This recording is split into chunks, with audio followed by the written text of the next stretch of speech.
ఓం గం గణపతయే నమః.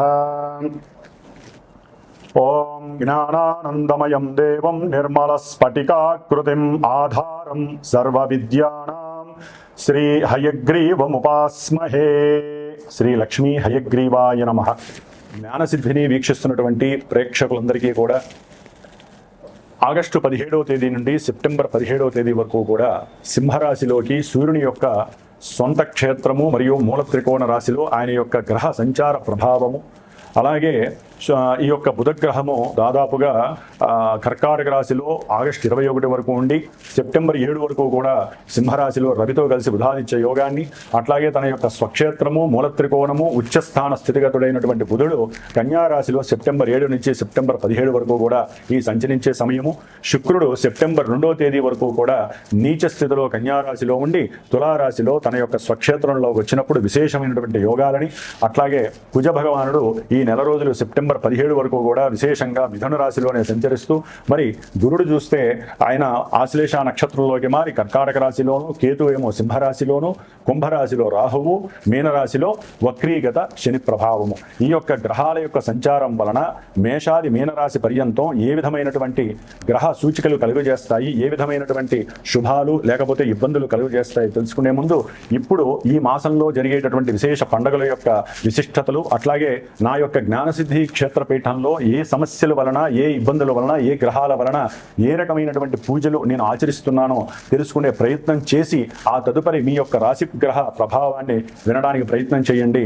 డైరెక్ట్గా మనం రాశి ఫలితాలు, గ్రహ ఫలితాలు వినటం వలన మానసికంగా బుద్ధిపరంగా ఎన్నో దోషాలు ఆ గ్రహాలు మనకు కలుగజేస్తాయి. కాబట్టి ముందు శుభకరమైనటువంటి శుభపరమైనటువంటి విషయ పరిజ్ఞానాన్ని తెలుసుకొని వాటిని ఆచరించడానికి అందరూ ప్రయత్నం చేయండి. జ్ఞానసిద్ధిని వీక్షిస్తున్నటువంటి ప్రేక్షకులందరికీ కూడా శ్రావణ మాసం శుభాకాంక్షలు. ఈ యొక్క శ్రావణ మాసంలో మనకి గ్రహాలలో మార్పే కాకుండా మరి ఈ ఆగస్టు 14వ తేదీ నుండి కూడా, అంటే దాదాపుగా 13వ తేదీ నుండి కూడా విశేషమైనటువంటి శ్రావణ మాసం పండుగలు ప్రారంభం అవుతున్నాయి. శ్రావణ మాసంలో 14వ తారీఖున మొదటి శుక్రవారం ప్రారంభమై 21 రెండవ శుక్రవారము, శ్రావణ పౌర్ణమి 28వ తేదీ. ఆ విధంగా 5 శుక్రవారాలు, 4 సోమవారాలు, 4 శ్రావణ మంగళవారాలు చాలా విశేషమైనటువంటి ప్రాధాన్యత స్త్రీమూర్తులకి సంబంధించినటువంటిది. దాని వలన మాంగళ్య సౌభాగ్యము, అఖండ అష్టైశ్వర్యాలు, సత్సంతాన వృద్ధి, కుటుంబ వంశవృద్ధి కలుగుతుంది. అట్లాగే మనకి 17వ తేదీన నాగపంచమి, గరుడ పంచమి, అలాగే విశేషముగా సూర్యుడి యొక్క సంక్రమణం సింహరాశిలోకి జరగబోతోంది. అంటే తన ఇంట్లోకి తన యొక్క స్వక్షేత్రము మూల త్రికోణ రాశి అయినటువంటి సింహరాశిలోకి సూర్య భగవానుడు సాక్షాత్తు శ్రావణ మాసానికి ఆయనే అధిష్టాన దేవత. మరి ఆ మహానుభావుడు తన యొక్క సొంత ఇంట్లోకి వచ్చినప్పుడు అన్ని రాశుల వారికి, అన్ని నక్షత్రాల వారికి జరుగుతున్న దశ అంతర్దశలన్నీ కూడా అనుకూలించాలని ఆశిస్తూ, అట్లాగే శ్రావణ పౌర్ణమి విశేషముగా ఈ నెల ఆగస్టు 28వ తేదీన మరి అదే రోజున స్వామివారు మనకి జ్ఞానాన్ని భిక్షగా అందించజేసేటటువంటి హయగ్రీవుని యొక్క జయంతి, అంటే ఉత్పత్తి. అట్లాగే గాయత్రి జయంతి, వేదాలకి మూలము ఆవిడేనమాట. గాయత్రీదేవి యొక్క జన్మదినోత్సవం, అట్లాగే రాఖీ పండగ, అట్లాగే ఆగస్టు 31వ తేదీన సంకష్టహర చతుర్థి. మనకున్నటువంటి ఎన్నో వ్యాపార నష్టాలు, ధన నష్టాలు, అట్లాగే బుద్ధిహీనత్వం కలిగినటువంటి మాట తీరులో తేడాలు, వీటి వలన ఎన్నో ఇబ్బందులు ఎదుర్కోవడానికి ఆ యొక్క గణపతి యొక్క అనుగ్రహము లభించేటటువంటి శ్రావణ మాసం. కాబట్టి శ్రావణ మాసంలో ఇన్ని విశేషమైనటువంటి పండగలతో పాటుగా అందరూ తెలుసుకోవాల్సిన విషయము శ్రద్ధగా వినండి. ఎందుకంటే మేషాది మీనరాశి పర్యంతం విషయ పరిజ్ఞానం ఒకటైతే కనుక అసలు మనకి అంతరిక్షంలో ఏం జరుగుతుందో తెలియకుండా ఎంతసేపటికి భూలోకంలో మన రాశిది, మన నక్షత్రం ఇది, మనకి ఈ బాధలు జరుగుతున్నాయి అని కాకుండా ఏ గ్రహం వలన ఏ సమస్యలు కలుగుతాయి, వాటికి ఏదైనా పరిష్కారం ఆచరిస్తే శుభం జరుగుతుంది అని ముందుగా మనం అందరం కూడా ఆలోచించాల్సినటువంటి విషయం. ఈ యొక్క ఆగస్టు 2వ తేదీన కుజుడు వృషభ రాశిలోంచి మరి మిథున రాశిలోకి శత్రుక్షేత్రంలోకి ఆయన మారినటువంటి రోజు. ఆయన ఆగస్టు 12వ తేదీ అమావాస్య రోజున మరి పాప నక్షత్రమైనటువంటి రాహు నక్షత్రం, ఆరుద్ర నక్షత్రంలోకి ప్రవేశిస్తాడు. అట్లాగే రాహుగ్రహము ఆగస్టు 2వ తేదీన అదే కుంభరాశిలో ఉంటూ తన యొక్క సొంత నక్షత్రమైనటువంటి శతభిష నక్షత్రంలోంచి ధనిష్ట నక్షత్రం, పాప నక్షత్రము, శత్రు నక్షత్రమైనటువంటి కుజ నక్షత్రంలోకి మార్పు జరిగింది. అంటే ఇక్కడ మిథున రాశిలో ఉన్నటువంటి కుజుడు కూడా గోత్రనామాదులు తెలియజేసి కుజరాహుల యొక్క దోష పరిహారార్థమై, అట్లాగే దంపతుల యొక్క అనుకూలత కోసమై, సత్సంతాన యోగ్యత కోసము, విశేషంగా భూమి, గృహము వీటికి సంబంధించినటువంటి దోష పరిహారార్థమై నేను ప్రత్యేకించి ఆగస్టు 15వ తేదీ నుండి కూడా శని భగవంతుడికి అట్లాగే కుజరాహులకి సంబంధించినటువంటి, శుక్రుడికి సంబంధించినటువంటి దోష పరిహారార్థమై సుబ్రహ్మణ్యేశ్వర స్వామి యొక్క ప్రీతికరమైనటువంటి సర్పసూక్త జపాన్ని, శనికి సంబంధించినటువంటి విశేషమైన శని జపాన్ని, మంజుసూక్త జపాన్ని, అట్లాగే రాహు వల్ల కలిగేటటువంటి సమస్యలు, భయము, భ్రాంతులకి సంబంధించి దుర్గా సూక్త జపాన్ని ఆచరిస్తూ దాదాపుగా సెప్టెంబర్ 4వ తేదీ వరకు కూడా ఇది జరిగే అవకాశం ఉంటుంది. తర్వాత కుక్కే సుబ్రహ్మణ్యేశ్వర స్వామి దగ్గరికి వెళ్ళి ఈ 18 రోజులు ఎవరి పేరు మీదైతే కనుక స్వామివారు అంటే చిన్న సుబ్రహ్మణ్యేశ్వర స్వామి వారి యొక్క పంచలోహ విగ్రహాన్ని ఆయనకి అభిషేకం చేసి ఆరాధన చేసి దారాదత్తం చేస్తామో ఆ యొక్క రక్షని స్వామివారి దగ్గర పూజ చేసి కుక్కే సుబ్రహ్మణ్యేశ్వర స్వామి దగ్గర ఎవరైతే గోత్రనామాలు నాకు ఇచ్చి నేను 18 రోజులు వారి యొక్క శ్రేయస్సు కోసము, సంతానం కోసము, గృహయోగ్యం కోసము ఏవైతే కోర్టు సమస్యల వలన ఇబ్బందులు పడుతున్నారో అవన్నీ నిర్వీర్యం కావడానికి, మీకు స్వలాభం కలగడానికి, ఆరోగ్యవంతులే ఉండటానికి నేను చేసే ఈ ప్రయత్నంలో ఎవరైతే సహకరిస్తారో వారికి ప్రత్యేకించి హోమం చేసి ఆ హోమ ద్రవ్యాన్ని పంపిస్తాను. ప్రతిదీ కూడా మీ అందరికీ అప్డేట్ ఉంటూ ఉంటుంది నేను చేసే ప్రతి పూజ కూడా. కాబట్టి ఎవరైనా పాల్గొనదలిచిన వాళ్ళు ఉంటే ఈ నెల రోజులు విశేషంగా మీ ఇళ్లలో మీరు వ్రతాలు, నోములు చేసుకుంటూ పూజలు చేసుకుంటూ, కుదరనటువంటి వాళ్ళు జాతకంలో సమస్యలు బాగా ఎక్కువయ్యి మంత్రబలాన్ని, అట్లాగే యంత్రబలాన్ని, తంత్రబలాన్ని కావలసిన వాళ్ళు, అట్లాగే హోమ బలాన్ని హోమం చేసుకోవాలంటే విశేషమైనటువంటి ఖర్చు అవుతుంది. అదే మన పీఠం తరపున, జ్ఞానసిద్ధి క్షేత్రపీఠం తరపున నేను అందరికీ అందుబాటులో ఉండాలి అనే ఉద్దేశంతో నా యొక్క స్వయం ప్రతిభతో, స్వయం శక్తితో నేను ఆచరిస్తూ, నలుగురు బ్రాహ్మణుల చేత ఆచరింపజేస్తూ ఈ యొక్క కార్యక్రమం ద్వారా మీ అందరికీ ఎవరైతే చేయించుకుంటారో వారందరికీ స్వలాభం కలిగేటట్టుగా చేస్తాం. మరి ఈ యొక్క ఆగస్టు 17వ తేదీన సూర్యుడు సింహరాశిలో సంక్రమణం చేసి సెప్టెంబర్ 17వ తేదీ వరకు కూడా ఆ మహానుభావుడు సింహరాశిలో ఉండటం వలన మేషాది మీనరాశి పర్యంతం ఎవరికి ఎటువంటి శుభాలు కలుగుతాయి, ఎవరు ఏ విధంగా జాగ్రత్త పడాలో తెలుసుకుందాం. మిథున రాశి వారికి ఆగస్టు 17 నుంచి సెప్టెంబర్ 17 వరకు కూడా సూర్యుడు తన యొక్క స్వక్షేత్రము మూలత్రికోణ రాశి అయినటువంటి 3వ రాశిలోకి ప్రవేశించటము, వీరి యొక్క రాస్యాధిపతి అయినటువంటి బుధుడు కూడా ఆగస్టు 22 నుంచి కూడా సెప్టెంబర్ 7 వరకు కూడా రవితో కలిసి ఉండటం అత్యంత యోగదాయకము. ఎందుకంటే వీరి యొక్క ఆలోచనలు చాలా చాలా విశేషంగా ఖ్యాతిని పొందడానికి చూస్తూ ఉంటారు.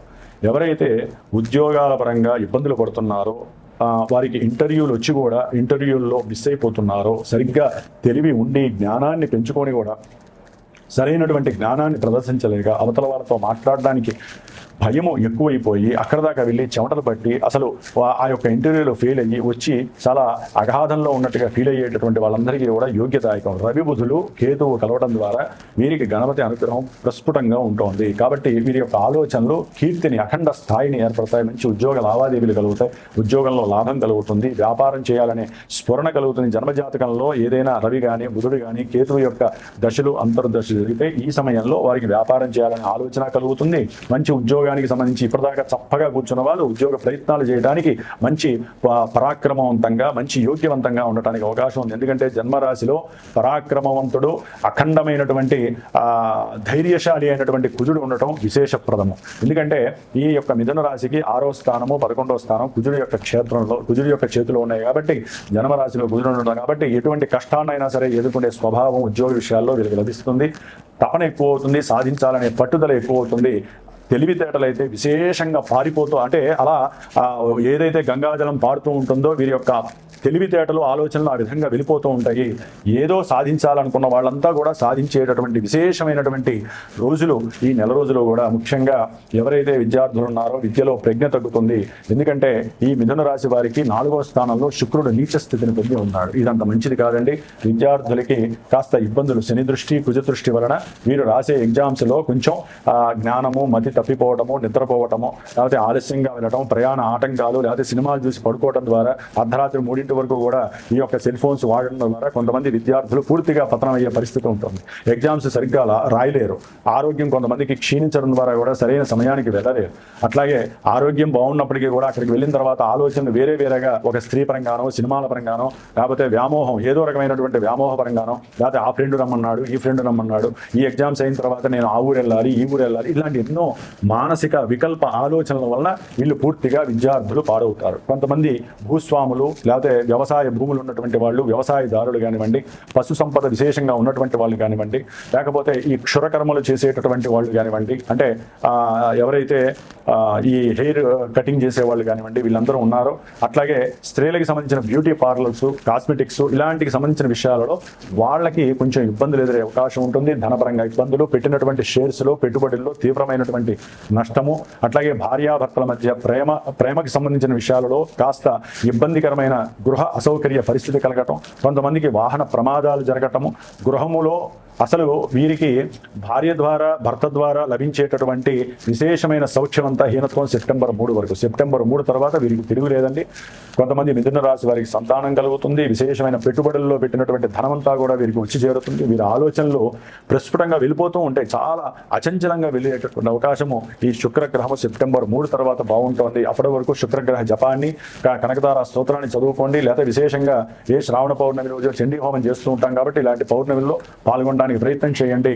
అట్లాగే కుజగ్రహము, బుధగ్రహము, ఈ యొక్క శుక్రగ్రహము, ఈ 3 కాకుండా విశేషంగా సూర్యుడు కూడా విశేషంగా ఉండటం వలన వీరికి తిరుగులేదు. ఏ పనైనా సరే అట్లే పసిగట్టేస్తారు, అట్లాగే చేసేస్తారు. అయితే చేసే ఉద్యోగ వ్యవస్థల్లో స్త్రీ యొక్క పరిచయం ద్వారా కొంతమంది వారి యొక్క ఆలోచనలు వేరే రకంగా డైవర్ట్ చేసుకొని సమస్యలకి కారణభూతులవుతున్నారు. వీరికి కుజదోషం నడుస్తోంది. కుజరాహుల యొక్క వలన తండ్రితో విభేదాలు, ఇబ్బందులు, అట్లాగే ఉద్యోగాలు కొంతమందికి సెటిల్ అవ్వకపోవటం, ఉద్యోగాలు పోవటము, ఇలాంటివి కూడా జరగడానికి అవకాశం ఉంటుంది. దూర ప్రయాణాలు చేసేటటువంటి మిథున రాశి వారికి కొన్ని సంకటాలు, ఇబ్బందులు కలుగుతాయి. తండ్రి యొక్క ఆరోగ్యం పట్ల నిర్లక్ష్యం చేయకుండా చూసుకోండి. తల్లిగారితో చక్కగా ఉండండి. ఎక్కువగా ఆవిడతో పోట్లాడి ఇబ్బంది పెట్టుకోకుండా చక్కగా తల్లి తండ్రితో ఆనందంగా ఉండటానికి ప్రయత్నం చేయండి. ఈ యొక్క మిథున రాశి వారు వారి యొక్క మాట, వారి యొక్క కమ్యూనికేషనే వారి యొక్క జీవితం అని గుర్తుపెట్టుకోండి. ఈ నెల రోజులు కూడా చక్కటి అచంచలమైనటువంటి విశేష సౌఖ్య భోగాదులు ఈ యొక్క మిథున రాశి వారికి కలుగుతోంది. కాకపోతే ఇందా నేను చెప్పినట్లుగా వీళ్ళు కంపల్సరీ కుజదోష పరిహారార్థమై, సర్పదోష పరిహారార్థమై ఆవేశాన్ని తగ్గించుకోవడానికి ఈయన దృష్టి మంచిగా లేదు కాబట్టి భార్యాభర్తలు అన్యోన్యతగా ఉండటానికి, స్త్రీలైతే సౌభాగ్యవృద్ధికి, పురుషులైతే వీర్యాభివృద్ధికి ఇందాక చెప్పినటువంటి పూజా కార్యక్రమంలో పాల్గొని సుబ్రహ్మణ్యేశ్వర స్వామి అనుగ్రహం పొందండి. మీకు విశేషమైనటువంటి సంతాన సౌఖ్యము, ధనలక్ష్మీ భావం, అట్లాగే ఉన్నత ఉద్యోగ ప్రాప్తి, అనుకున్న అభీష్టాలు నెరవేరటము, అన్యోన్య దాంపత్యం కలగటం, ఇలాంటివి ఎన్నో జరగడానికి పశు సంపద వృద్ధి చెందుతుంది సెప్టెంబర్ 3 తర్వాత. ఇట్లా చక్కటి సౌఖ్యము కలిగేటటువంటి రాశుల్లో మిథున రాశి కూడా ఉంది. కొంచెం పరిహారాలు ఆచరించుకోవడం ద్వారా శుభం జరుగుతుంది. వీరు లక్ష్మీ నరసింహస్వామిని ఆరాధించండి, ప్రదక్షిణాలు చేయండి, అంతా శుభమే జరుగుతుంది.